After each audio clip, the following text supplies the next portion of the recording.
Welcome to the Marriage and Motherhood podcast. I'm your host, Michelle Perda. I'm a life and marriage coach for moms, wife, mom of 3, and I'm also an Aries, and for my fellow human design nerds, a sacral manifesting generator. This podcast is for women who want to be happier in their marriage as they navigate their journey through motherhood, even if you're like me and you weren't shown how while growing up.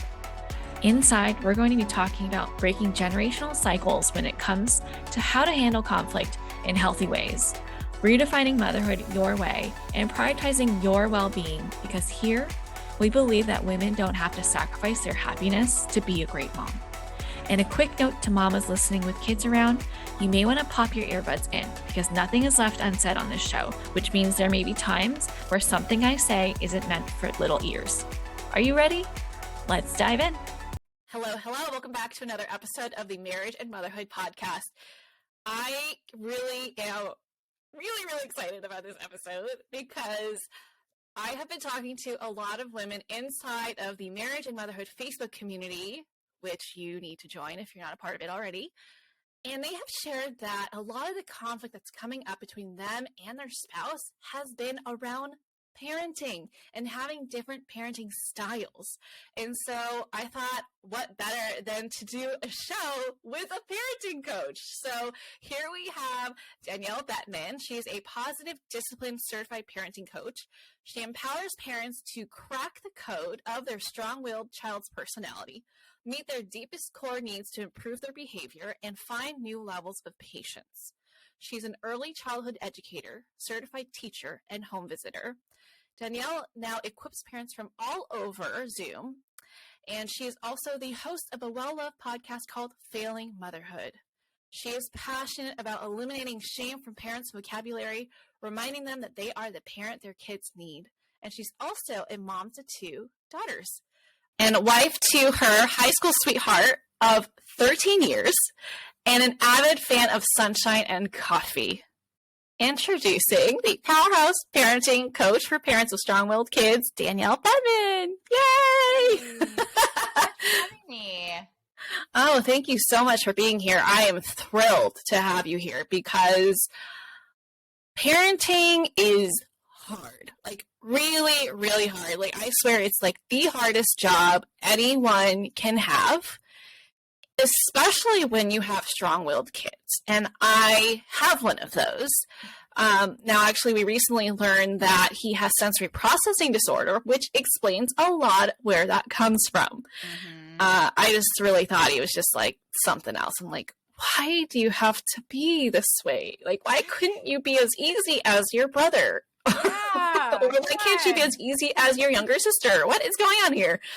So I'm so grateful to have met you and to have you here. Before we dive into the very much anticipated subject that we're tackling today, can you share with us where you live, how old your kids are, and what you do to help parents? Yeah. So I live in the heart of the Midwest in Omaha, Nebraska, and my daughters are now 8 and 10. They are 15 months apart, which I don't professionally recommend. It was quite a blur for a while, but we are on the other side and they are besties. And how I help parents right now is I work with families that specifically have kids age 1 to 7 that have a strong-willed child, and they would love to play more than just whack-a-mole of trying to get ahead of behaviors and instead solve that deeper root and become a lot more confident in who they are as a parent and how they're showing up, especially with their composure and just being able to understand and make sense of their child's behavior in whole new ways. Because, like you, it's mind-boggling. I mean, how are you supposed to know what's going on in their head? And so I kind of act as like a translator of this is what their behavior means. This is a better way to say what you're trying to say so that it gets through to them, and, the timing and the technique of it so that you're actually seeing a change in the culture of your home and just kind of the overall dynamic. A lot of my clients want to just like their child again. And so we really work on finding a lot more elements to be playful rather than angry. And a lot of my clients are strong-willed kids themselves as adults. And that's why it's even harder to overcome the power struggles because they're so easy to get into. And we want things to go our way, or we want them to understand why they need to do what they need to do. And so that's really what we're working on. Is we're working their core needs, their composure, and your communication style, and that just kind of up levels everything instead of feeling like you are held hostage in your home and everyone's living on their terms. You get to finally right the ship for the long run. I love that so much. Yeah, I think giving parents the tools to feel like they are the captains of the boat again is so, so key, because it's really easy to have this feeling like, oh, well, I'm too tired to like keep telling you what you need to do. Just whatever. Just do whatever you want. Like Totally. you have tired me out. I give up. I wave the white flag. Yep. I have been there. I have totally been there. And my oldest also has, so my middle child is the one with sensory processing disorder. And then my oldest child has inattentive ADHD as well as some form of dyslexia. And so I have gone down the rabbit hole of like really diving into what are the different strategies to help me and my husband navigate our different dynamics with them so that we can, like you said, like them again, and also guide them to, you know, grow up to be people who want to have a relationship with them, whether it's a friendship or a partnership, whatever. And it's been amazing how much all of that comes down to how we communicate with them. It like 100%. blew my mind how simple it was. But it's like, oh, I never thought of talking to them like that, right? Because we're always basing it off of what we learned growing up, right? So we're always in some way responding to what we grew up with, whether we are replicating it or, you know, revamping it, whatever it is. We're going running in the complete opposite direction. And then tipping the scales. Yeah. Yes. So tell us, what led you to become a parenting coach for strong-willed kids? So my background is teaching, and I went to school for child development from birth through third grade with a teaching certification built in, early childhood and special ed, kind of all combined into one. So I was working in classrooms at a Head Start classroom and then an early Head Start classroom. And then I moved into home visiting through a program for Save the Children. And I was in families' homes for an hour every single week. That were on my caseload. And I loved it. And then I became a parent myself, and I wanted to go back and apologize to like everyone I would have ever worked with, because, you know, textbooks are one thing and what happens in a classroom is great, but home is a whole nother story, and you just don't know what you don't know about parenting until you become one, right? Yep. You can just preach to the choir on that. So then I realized, like, okay, I know that parents are doing the hardest job in the world, and they don't have a degree in child development. They are making it up as they go, throwing spaghetti at a wall, hoping for the best, crossing their fingers, and really just trying to survive and hold on with their fingernails. And in this day and age, we don't have a village. We don't have support. I've never had family in town. There's so many reasons why it's harder and harder and harder. And my two girls, again, I had them back to back. My second could not be more different than my first. They are like opposites on everything. It's bizarre how different siblings can be, but she made it abundantly clear from pregnancy that she was a different breed, and she has such a strong sense of self, high highs and low lows, no in between. You cannot change her mind. That I started to realize how what was working with her sister was not going to work with her. And we had to kind of come up with a whole new set of tools. And as I was talking to friends and kind of like helping them understand their kids, I realized this was more of a thing than I realized, because I wasn't on Instagram. I didn't follow all of the, content creators. I didn't know what influencers were at the time. And I just started to dip my toe into that whole world of conscious parenting, respectful parenting, all those things. And eventually I started my company 4 years ago now, to start just working in-home consultations locally and just kind of offering workshops and saying, like, how can I help you, understand what's going on and get more cooperation in your home? And that has just slowly grew and grew as I created resources and programs for the families that were experiencing the same type of things. And so now I have a program called Wholeheartedly Calm, and it's a group coaching program, and it is like my heart, and it is like everything of my framework that permeates most families at a still a very individualized level. but just giving you all the kind of tools you need to feel fully equipped to parent these kids who are just harder. They're just harder, but they're so lovable. They can love big, and they're so fun to be around. They're little comedians. They're so smart.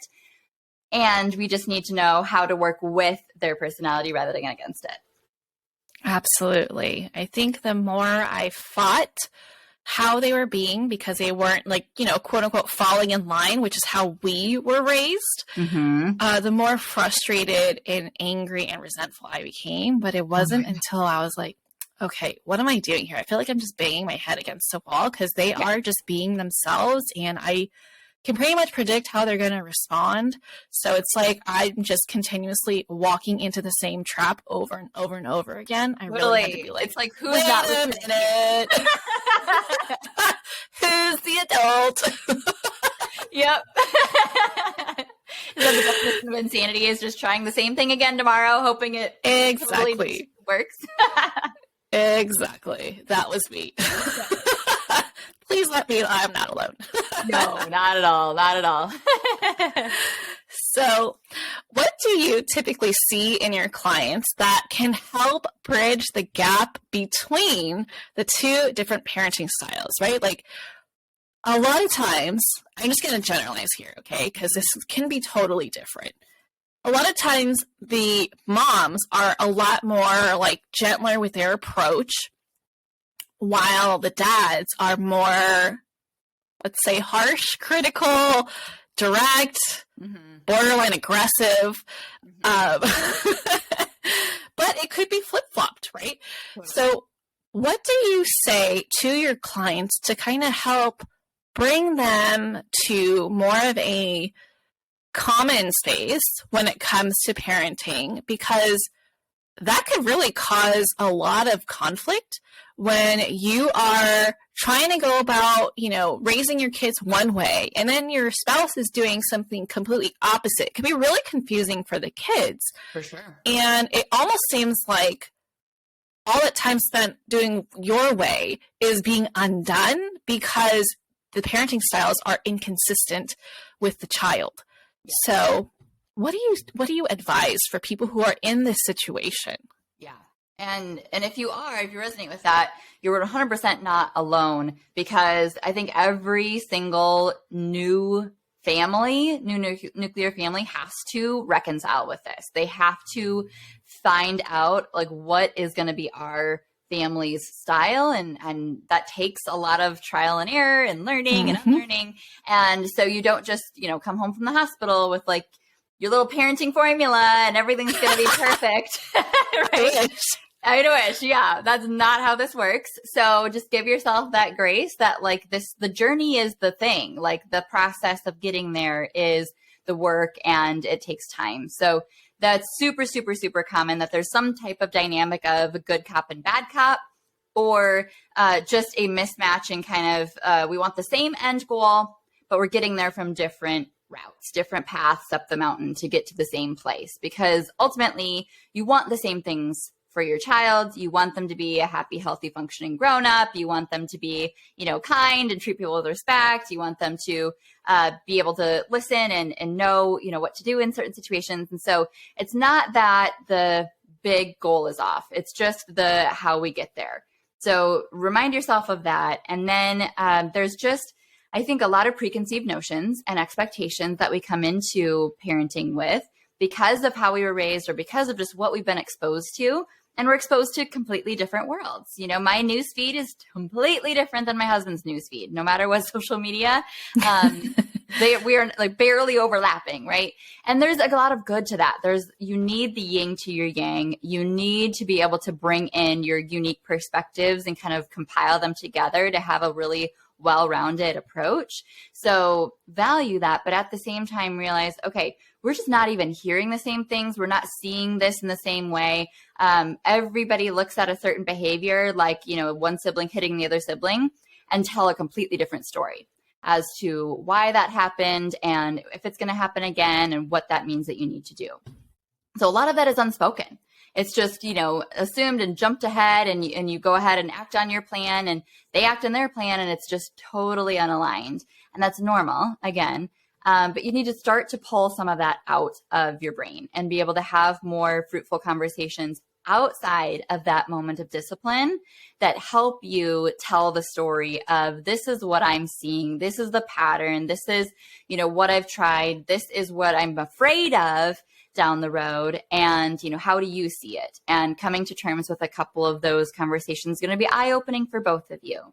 And then you need to be able to realize that the way that you're coming into parenting with your preconceived notions and your expectations and mine, neither one of us are 100% right, because it's still parenting a hypothetical child rather than the one that we're both trying to parent that's right in front of our face. And every single kid needs to be parented a little bit different than their sibling, a little bit different than a neighbor. And, it's all dependent upon their personality and their age and what's developmentally appropriate and all of that. So you have to be able to filter through and take the good from maybe what you both bring to the table and say, okay, what actually works to get to the end goal we're looking for with this kid? And if we don't know, that's okay. You're not supposed to know. They didn't come with a manual. And the best way to move forward is to learn together, because I work with families where both parents have accounts for the resources.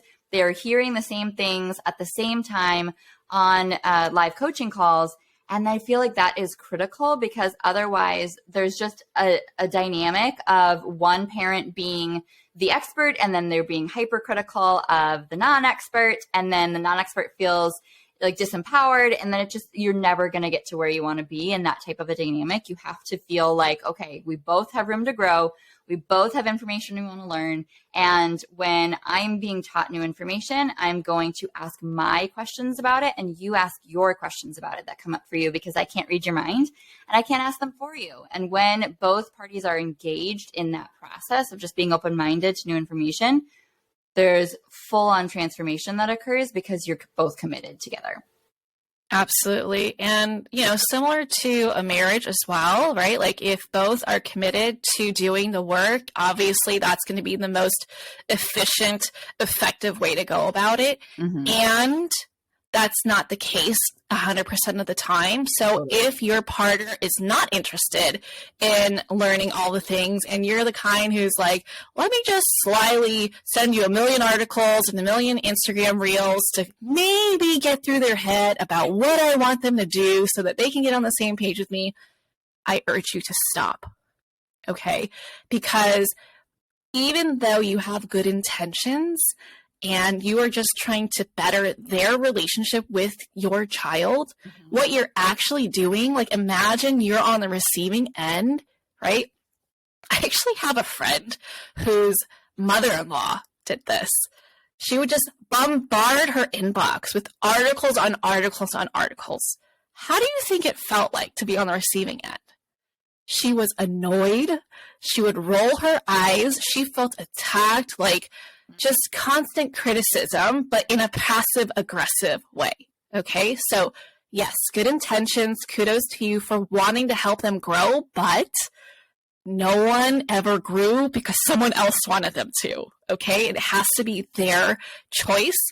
And if you're in this place, the best thing you can do is to actually just continue doing what you want to do and having that conversation of what you're trying, like actually speak out loud of like, oh, you know what? I did this today and I noticed this. You're not telling them to do anything differently. You're just sharing from your perspective what's going on. And maybe, just maybe, you will pique their interest because they're noticing a shift in how you're feeling, how your child is reacting. And maybe they're going to come around and say, oh, how did you do that? Or they're going to go behind your back and kind of look at those articles on their own because they want to, mm-hmm. right? People change when they're ready to. So don't force it. I know that's really hard to hear because you're like, but I want us to be on the same page. It's really hard when they do this and I'm doing this. Yeah. I'm sure there's things that you do that they're like, gosh, why can't she just get on board? So I just had to throw that out there because I know that's not the reality for a lot of people. That is the best outcome. But for those who are not in that situation, all is not lost. Okay. Like a lot of times my clients are just the wives. Most of my clients are just the wives. And I can tell you that they have turned around their marriage, even though I have never met their husband over Zoom at all. Mm-hmm. But because they changed how they are, their husband started to realize like, they started to soften up, open up to the process, and get engaged. So I'll let Danielle speak to more about it, like on the parenting front. But yeah, you don't have to be all in together for it to work. Right. Yeah. And again, there's so much value to just doing the work yourself too, because I guarantee, unless you've been through like a high level program, there's an element of insecurity in your approach as well. And that's going to come across to them and make you feel less credible. And that's what you're trying to be defensive about, is because obviously it matters to you and you're trying really hard. Very, very admirable, important things, but it just doesn't create the best dynamic between the two of you to actually learn and grow together. It's actually a very like self-defeating cycle that you end up feeding when you're trying like the next new flavor of the week by Thursday, and they're like, I'm lost on Monday and I don't feel like any of this is working. And I feel like this is, you're off in la la land. I don't even know what resources, you're into these days. They're probably not even legit. And so it just creates a lot of frustration because you feel so defensive because you care and you're trying really hard. And when you become very well educated with like one coach or resource and you go deep, and it's not like a, smattering of tips that are 30 seconds long, and instead you really work through the content in the way that you would if you were going through a college course on it. And, the way that we learn parenting is so doing a disservice to you, because in no other place in life are we meant to figure this out in this way, right? Like you wouldn't expect to learn your job or your industry or even like how to drive in the way that you have learned how to parent up until this point. So giving yourself the value in working through the information yourself so that you at least feel equipped and confident and consistent in your own approaches is then going to be a lot more of an attractive energy for absolutely partner to be able to see and say, oh, wow, like they have it together. Of course, we still have, occasional meltdowns because that's developmentally appropriate. But I am really seeing actually how this pays off, where I'm not getting a bunch of calls at work anymore that are like, desperate pleas to come home early, or I'm not, we're able to have more fun after bedtime because you're not so exasperated by the kids and I feel like you hate them all the time and I don't know what I'm supposed to do about that. Like it becomes a lot more of, once you have done some of the work, it's like, okay, well, I obviously want to be a good parent too. I'm not, arguing that. We all want to be good parents. Nobody has a badge that says world's worst parent. So proud of it, right? But there might be one, but they're the outlier. Yes. The rest of us are caring a lot about it. And when you do, then it's a lot more of a healthy way to say, okay, well, how can you help me understand what you're doing differently, or what is working for them, or what do you do when they are in this situation? And you can just kind of keep that door open then at that point. Absolutely. And what just came to mind while listening to you was like, you can go about it as if you have a new hobby or you're doing a new experiment, right? And you're excited about it. What do? You're going to tell your partner. You're going to be like, ooh, so this time I tried to, I don't even know, like my kid has like a science kit, so we'll just use that. I put more salt in the test tube this time, and this is what happened. Or, like something like that. You would just share freely, right? Like you're not going to tell him what to do. Making these t-shirts. Yeah. Right, exactly. So you could just be like, I am now experimenting with what happens if we, wake up a little bit earlier and see if I still have to like rush the kids out. Let's see if they if they follow the routine a little bit better, if they have more space. So that's what I'm experimenting with right now. You don't have to be like, hey, like you could have handled that better, or see, I told you it worked. Like none of that is going to work in your favor, because they're just going to, especially if they're the stubborn type, they're just going to dig their heels in more just to prove you wrong, because they don't want to give in. It's got to be their decision. Yep. Yep. Strong-willed kids all around. Yep, exactly. So how do you know that you are a parent of a strong-willed child? Like for those who are like, I'm not sure if they're just them or if they're actually difficult, right? Like 'cause all kids are difficult, but Yes. but there are certain breeds, mine included, that are like just absolutely strong-willed and challenging. Yes. And it is a little bit of like a, if you know, for the most part, but then, it really, you feel like it's just me or I'm crazy. Is this actually how they are? Are they just this way for me? Because, maybe they don't do that same thing for your partner, or they can go to school and they can really keep it together. And the teachers at conferences are like, they're so sweet, no problems at all. And then they get the Are we talking about the same person?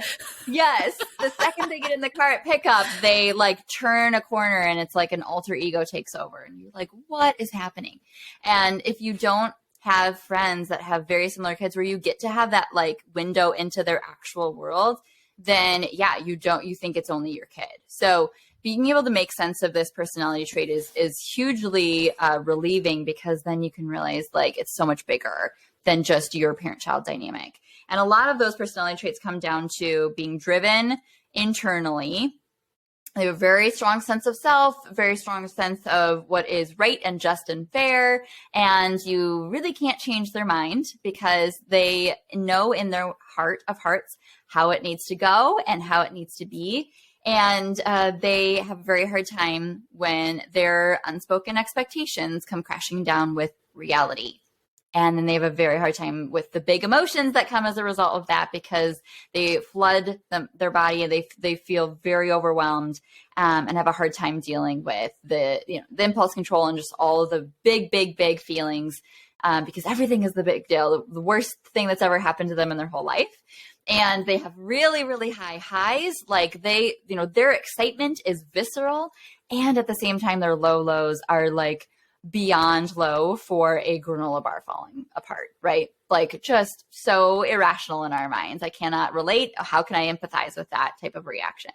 And so you have this strong internal drive. You have these big high highs and low lows and emotions. And you have, their way that's always coming crashing down with reality. They are very driven and motivated by control and attention. And for control, they want to perceive their life experience that it feels controlling to them. So it's not even a fact of circumstances. It's like what is in my mind, how it should go and how I should feel in control of things. And that becomes a lot of the power struggles, because we're not able to kind of work with that. We end up working against that. And for the attention piece, again, it's not necessarily that you never play with them. It is like the connection that I'm seeking in the way that it means the most to me, kind of on my terms, and how do we work with that again? And a lot of that comes down to just little nuanced adding in of structure and routine, so that it really just kind of sets them back at a baseline, and then we can work with them from there. So a lot of times we have like alter ego anger, where it feels like, they become possessed and something takes over them and they glaze over their eyes and you're no longer dealing with your child, especially during like that after school meltdown. They just have a really hard time with being able to communicate what's going on for them in a way that, is not hurtful to others, because they're just not obviously at the maturity level yet. So that's a lot of just like, the generalized big pillars of what their personality is like. And a lot of that doesn't change necessarily, because they're going to be adults that are very internally driven, very persistent, know what they want. They are deep feeling, but they, use a lot of that for good. And it's just hard now when they won't put their darn shoes on. Yes, when they're still illogical. Yeah, I think realizing that each kid has such individual needs was hard, but also kind of liberating, because you're like, oh, okay, well, how do I work with you? And how do I work with Mm-hmm. you? And how do I work with you? Like, I have 3 kids, right? So it's like, Yeah. okay, you're all different. It takes up a lot of energy, I gotta say. Yeah. Yeah. But when we are more intentional about how we are interacting with each child so that we are taking them into perspective, Mm-hmm. it really makes a huge difference. Yeah. Yeah. Huge. Huge. Because we're going to spend the energy either way. You know, we're going to spend the time either way. We get to choose whether it's an intentional response rather than a reaction, you know, because that energy in that moment of needing to get go and get your shoes on, it feels counterintuitive to, you know, stop and really address things because the time and, you know, the clock is ticking and we have this pressure. But if you're going to deal with a 10, 15 minute screaming meltdown and, you know, be forcing shoes on someone in the car, you're probably better off being able to take the time it takes to understand what you could do differently, because there is so much hope that simple tweaks make big differences. So one of the little things I teach my clients is when your child's saying no, just pretend they said you don't get it.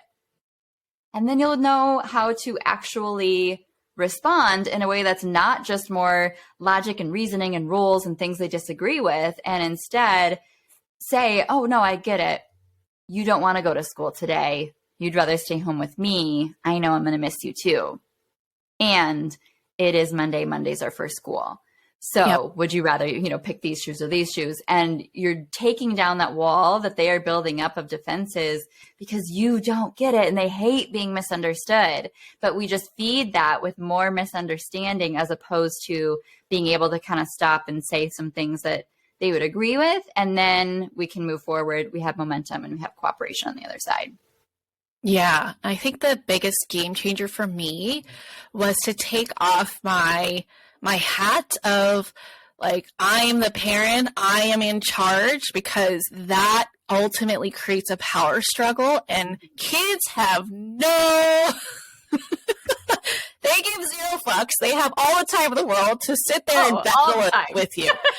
and I always like remind my 13-year-old because he gets into it with my 6-year-old. And I'm like, you know what you're doing here? Like, do you have better things to do? Because he does not. And he will keep going with you. So would you rather keep going or just be like, it's not worth it. I don't need to be right in this situation. Yeah. Yeah. And if we're trying to teach our kids that, we better be learning that lesson That's ourselves. right. That's right. And it's easy to get caught up in. I get it, because it's like, don't you know you're going to be late? They don't care. They don't care at all. All they care about what is important to them, right? Which we can learn a little bit from, because we often as moms care too much about what other people want. Yeah. But I think if you center your approach on, like you said, right? Like, oh, there's something I'm not getting about this. Kids can have this other idea that you are fully unaware of until you make space and acknowledge what they don't want to do, and then it'll come out. It's not to say that you are doormat and they're completely walking all over you. No. You're just meeting them where they're at. You're helping them feel heard, which everyone loves to feel. Yes. And you're setting that boundary, right? You're like, that word and instead of but is really powerful. Oh, that's a big one. Mm-hmm. Mm-hmm. Yeah, because both things can be true. You cannot want to go to school and we still have to go to school. And both of those things can be true. And finding a way to navigate that conversation in a way that is kind and firm, because I think sometimes as moms we start out too kind, too like, you know, Mary Poppins walking on eggshells. I don't want to upset you. So let's just like, you know, make it really playful at the beginning. And then we end up going way too firm at the end and like threatening to throw all the toys away. If we start off more balanced and feel confident that we can, you know, have both of those things be true and they're both valid, then we can move forward with a lot more authority actually, and like kind of asserting that boundary, but in a way that still really validates their experience and doesn't see that as threatening my sense of reality and my authority as a parent for them to not want to go to school. Like, they are entitled to that. That is not an issue. But are they being hurtful about it? That's where we can draw the line. Exactly. And I'm sure we can all relate to, having days where you just didn't feel like going to school or going to work or whatever. Exactly. So it's like the feeling is not the problem here. Yes. I don't need to convince you of all of the accolades that school has and all the reasons you should love it and why we picked that school and how much it costs. Right. That is nothing to do what is going on right now. What's going on right now is he just wants to feel heard and connected to you in lamenting about the fact that school is sometimes hard and TV sounds better. That's all. 1,000%. Actually, I feel like you just said what my son would say. I just want to be home and be on a screen. Yeah. Oh, fair. We all you would like that more than school. I mean, got a good point. Totally.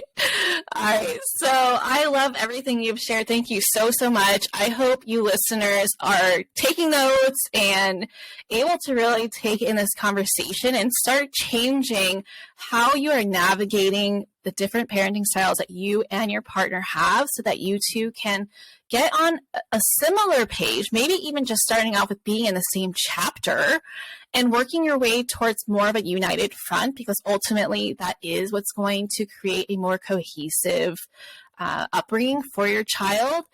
And know that you have a lot of power just on your own. You are not helpless. You are not hopeless. There are plenty of things that you can do to support your relationship with your child to improve so much.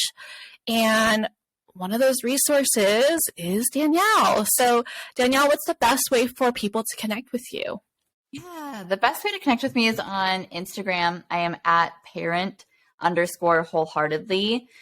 You can come say hi there and say you found me through this podcast. And while you're on the podcast platform, wherever you're listening to this, you can look up Failing Motherhood. And Failing Motherhoods, we're almost hitting our 100th episode at this point. Lots of interviews of how even experts resonate with that feeling of failing their kids and failing motherhood. So really, really encouraging over there. And you can find us if you're a podcast person. And then my website is parentingwholeheartedly.com. And I have lots of free resources over there as well. I have an hour free training. I have a calming big emotions guide and a guide to more patience as well that are all free and ready for you to download. I love it. I love it. And I'm assuming that people can work with you and find out more about your program through your website. Yeah. Yes. Yep. Everything is there. parentingwholeheartedly.com. You can find a button to book a call and have a free consultation. Perfect. Okay. So for my listeners, I love to ask my guests questions so they can get to know you better on a personal level. Mm-hmm. Are you ready? Yeah.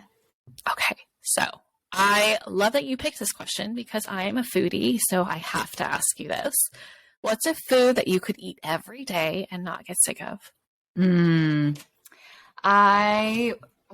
Literally just before this, we had some grilled cheese and tomato soup. And I feel like that's a good combo. That one is it's warms the soul, super classic. I don't know. It would take a while for me to get sick of that. Yeah.